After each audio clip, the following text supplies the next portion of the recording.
Welcome back in our second segment of Athletes Incorporated. You can get us on Roku. You can also get us on YouTube as well as ibtv.us. Subscribe, like us, comment.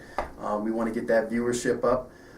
Coming back in the second segment, we want to talk a little bit about the Super Bowl. And Dad, open it up for us. What do you think you got? Well, we're gonna have to take our picks here. I think it might be a better game than people are gonna initially think. Right now, the Pats are a heavy favorite. I favor them by a little, but I can see where Philadelphia has more than a shot. They have that great defensive front. If they come after Tom Brady, we know that if you can get him off his launch point and make him move, that you can get him. We also have to wait and see whether or not Gronkowski makes it through the concussion protocol, which pretty much everyone would be shocked if he doesn't. He'll make it through that, and he should start in that game. So they'll have Gronk back. With him back, they'll be pretty much at full strength.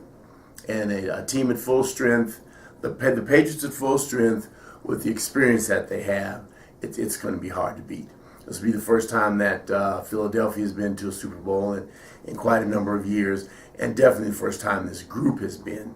The only person I know that's been in the Super Bowl from Philadelphia is the running back. LeGarrette Blount's the only one. LeGarrette Blount, who has a ring with the Patriots last year. Right. So, and of course, they don't have Carson Wentz. So that could come into play too. So the defense is going to have to play very, very well. They're going to have to get up on the Patriots early, and they can't fall into that trap of playing not to win. That's the thing that hurts most of them. If you're looking at the Patriots and you're looking at the Eagles, what do the Eagles need to do? Who needs to step up on the Eagles as far as on the offense side of the ball? Because we know they have a great four-man front. Fletcher Cox obviously leading the way. If you don't know who Fletcher Cox is, guys, he's one of the best D-ends, D tackles in the game right now, right behind Eric McDowell over in L.A. But on the offensive side of the ball, what do the Eagles need to do? First off, they can't have any mistakes by the quarterback. He's got to take care of the ball. He cannot turn over the ball. He cannot throw an interception, especially a pick six. We know that the guy got just a little bit riled in the game, was able to hold on. They're going to have to establish the running game. Because if they can't go to the play-action game, I don't see how they're going to be able to put enough points on the board to win the game. So they're going to have to be mistake-free, take care of the ball. You're going to have to throw passes that not necessarily that are way down the field, but that are very, very high probability that they'll be successful with those, and they've got to run the ball, which means the offensive line is going to have to have a good game. Not just the quarterback. The offensive line is going to have a good game. They're going to have to control the line of scrimmage, knock the Patriots off the ball, and they're going to have to do that early and often.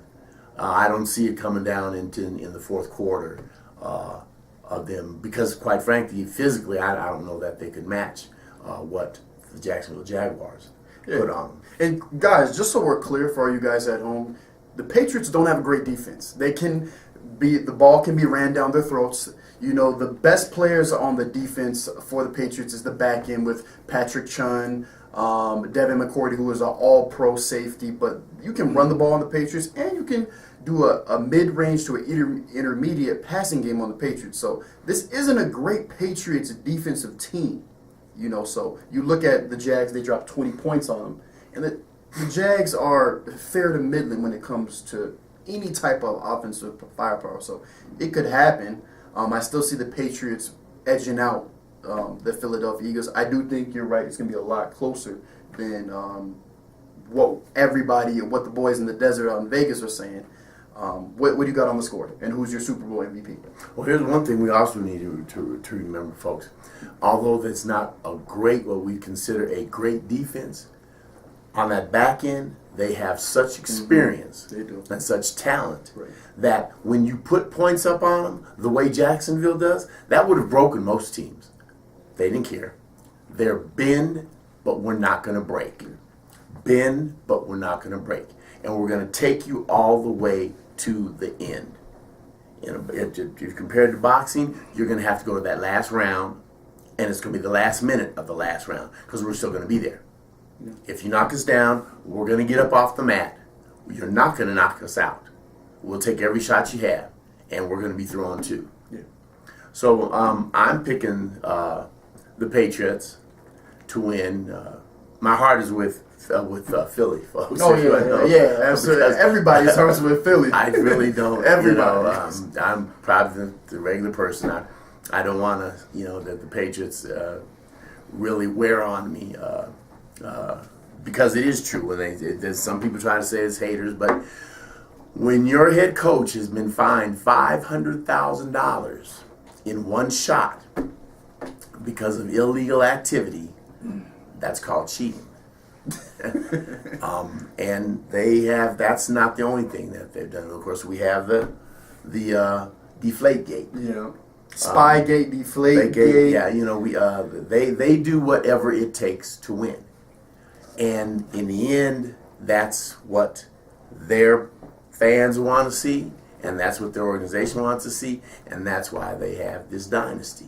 Of course, unless something really strange happens, we know we have another MVP for Mr. Brady. Tom Brady, 6 rings. I hate to say it, he's the greatest of all time. I'm choosing actually a really close game. I think it's going to be 27-24. I think it's going to come down to a field goal just because I think what the Eagles are doing with that run pass option and just those exotic packages on the offense side of the ball, they can be tricked, and the Patriots can be scored on. So I've got it 24-27. I got the Patriots edging out at the end with the last-minute field goal. And I think I'm going to actually pick against Tom Brady being a MVP. I think Robert Gronkowski is going to get MVP this time. I think it's time for him. I don't think they have an answer for him on the Eagles side of the ball. And I think does. Yeah, nobody does. But I think this time around, I just got a feeling Robert Gronkowski is going to have a big game, maybe 3 TDs, 2 TDs, and so look for that, guys. Kind of changing gears a little bit. As you know, the NBA All-Star break is coming up. I'm going to read some stats for you guys as far as the different teams. Last time we talked, there was Team Curry on the West and Team LeBron James on the East. And this time around, they got to pick their players in a kind of a draft format. So just pulling that up for you guys real quick. Over on the East side with Team LeBron, we've got DeMarcus Cousins, who unfortunately was injured. I don't know if blew out his Achilles. Blew out his Achilles. So Paul George is actually going to take that spot for him with OKC. Anthony Davis will be starting. He plays with the Pelicans as a forward. Kevin Durant, Kyrie Irving, and LeBron James will be the starters over there on the East side, which is kind of ironic when you think about Kyrie Irving being picked up by LeBron James. Stephen Curry picked up the Greek Freak, or Giannis Antetokounmpo, over in Milwaukee, and DeMar DeRozan from the Toronto Raptors, Joel Embiid, who's having a fabulous year, folks, for the 76ers, and James Harden. So it's going to be a great NBA All-Star game. I'm a big fan of the All-Star Weekend, everything it has to offer, including the dunk contest and three-point contest. Dad, looking at the halfway point in the season, who's your MVP right now? It's it was hard at first to pick one because so many people were playing well, but just in the last week, I think Steph Curry has just pulled ahead of everyone. Last night he put the team on his back, and they played. He played inspired ball. They beat the Warriors. Beat the Celtics. It's just a beautiful game. He scored 49 points. Who do you have? I got Russell Westbrook, and he's a triple-double machine. Obviously, you guys know that, but also you can tell where he's the MVP, where he takes games over, and he's making players around him better now. You look at where OKC started at the beginning of the year, they're really starting to turn the corner, and I'm going to tell you what, folks, they're the team that you're going to have to watch out for in a 7-game series. So that's going to close us out, and our next section, we're going to be talking about really all sports. and watch us again in segment 3.